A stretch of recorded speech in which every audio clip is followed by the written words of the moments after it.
Можеш ли да закачиш още един клиент?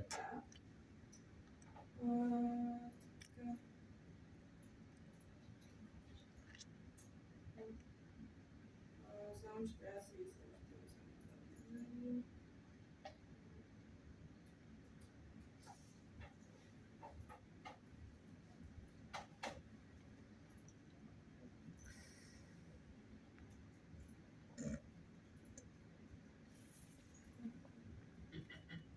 Юзера не е той.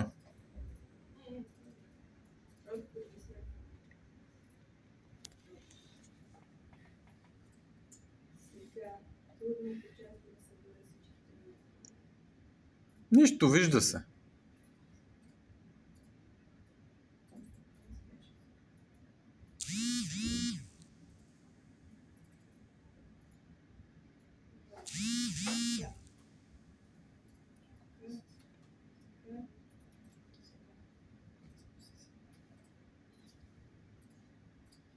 И айде сега мести нещо. Добре, другото.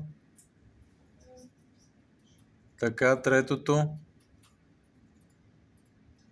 Сървъра логва ли ти някакви съобщения или ще дебъгваме през браузъра? Така. Имаше ли някакви затруднения като го прави?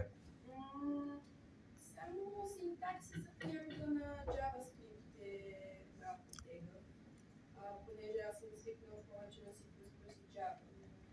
Той е като C++. Но има някакви. Като цяло, да. За пръв път правя проект с сървър. Добре да разбра принципа. Чакайте да демонстрирам.